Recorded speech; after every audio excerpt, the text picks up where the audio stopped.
trickle in. Welcome to Thursday, the fourth day of the safety week. We're going to talk about fire safety today. I've got Deputy Chief Whites here from the Excelsior Springs Fire Department.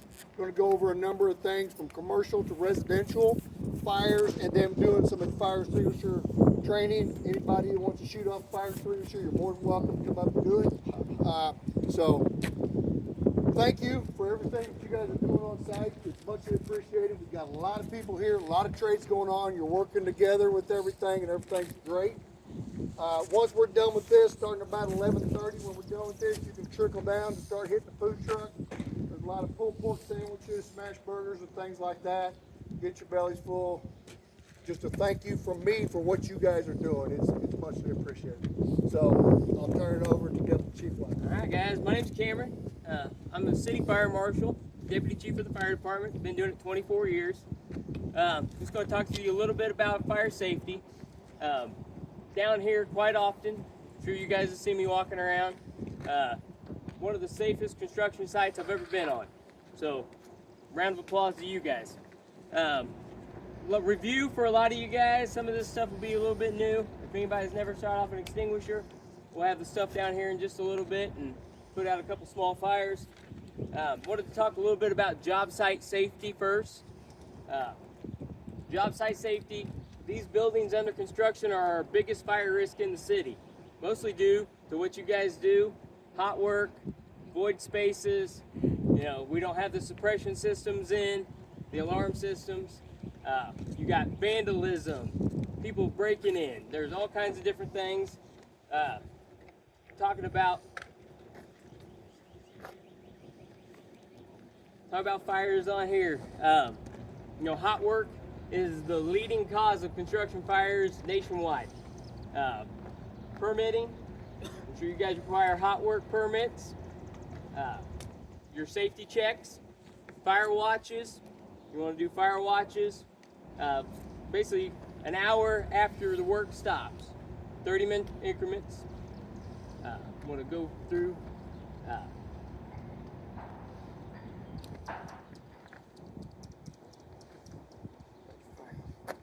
To an hour after. Your housekeeping. So your housekeeping's been great around here, but you want to be sure anytime you're going to be doing hot work, anytime you're working with anything that's combustible, you want to make sure that your area is clear. Your fire extinguishers. You want to know your locations of your fire extinguishers, how they work. You want to make sure that you have the right type of fire extinguisher for what you're working with. Most of these here are ABCs. They work on most generally all of your fires that you'll have here, except for possibly combustible metals. You know, magnesium, aluminum, things like that. You'll find that more on your, you know, your large construction equipment. But your ABCs work on your Class A fires. Your Class A fires are going to be your standard, your wood, your paper, your organics. Your Class Bs are going to be your combustible liquids, so gasoline, diesel, kerosene. Your C is going to be your charged electrical equipment. Charged electrical equipment fires here. A lot of times you guys will notice you guys got cords ran to bases for your power tools, whatnot. You know, those cords get frayed. Those, you know, junction boxes, they end up getting loose. Those are your great fire potentials. You want to keep an eye on those. Periodic checks on them. You want to have a extinguisher located close. You should have strategics. Your building plan, along with your strategic placement, you guys want to know your exits.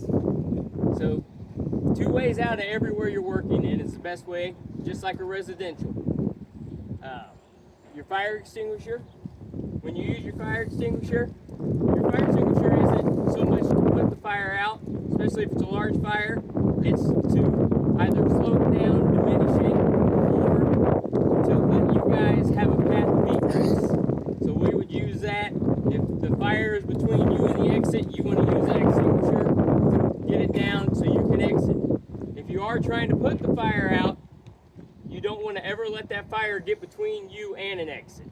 So if there's a fire in there and you're sweeping and it is not going out, don't work your way around it where you're that exit's not behind you. So always work your way towards the exit. The other extinguisher you guys might see on site, I don't even know if you guys have any down here, are your Class D extinguishers. They're usually bigger, they're yellow in color. They have a D with a star on them. Now those are your combustible metal. Talking about our just different job site things I wanted to hit real quick. Of course, you guys, electrical safety. On top of that is your portable and your fixed lighting, especially your high output lighting. A lot of places you guys move your lighting around. Sometimes they're on tripods. We've had several fires over the years from the lights getting knocked over on the tripods, falling, breaking, there being a pallet, something, construction waste around there. We've had some small fires over the years at construction sites with those. We always recommend securing those. Either have them chained, fixed to the wall, however you guys want to do it, but make sure you guys got a plan for that. The other one was your portable and your fixed heaters. Luckily, we're out of that time of the year, so we're not going to have to worry about that too much, but we definitely want to be mindful of combustibles around those type of heaters. Where they're at, they're trip hazards. We don't want to knock them over. If you guys come down here, we'll just have them stage right down here.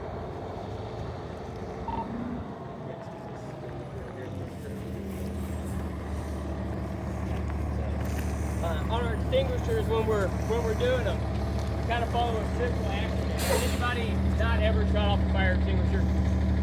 Never? You got a new one? All right. So we use what they call packs. On the fire extinguishers, you notice there's a pin here that basically locks the handle into place and keeps it from accidentally discharging.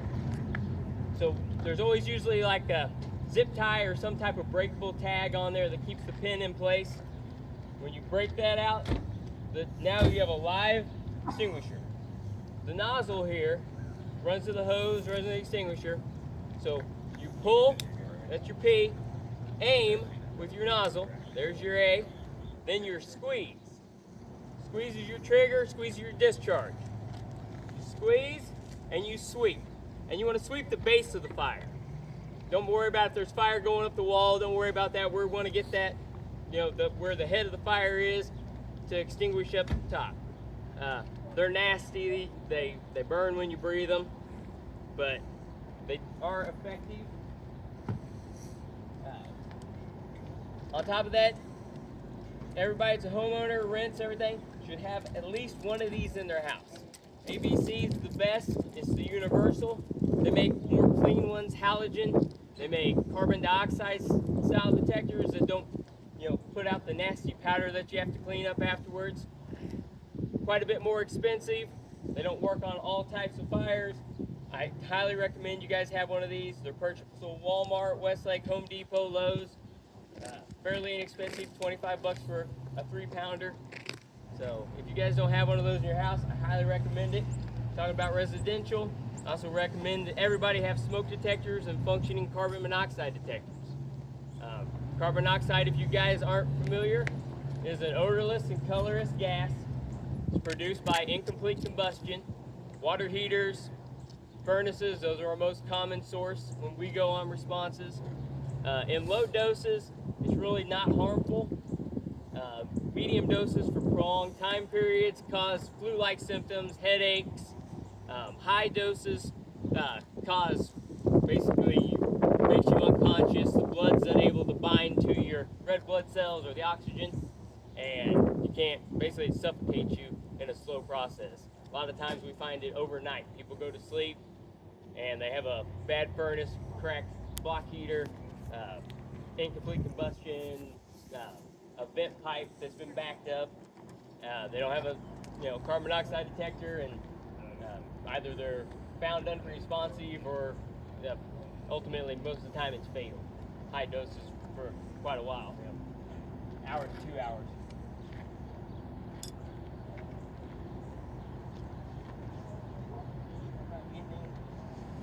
Oh, on the no, all right. All right. We're gonna get set up. You guys want to run and get the pan real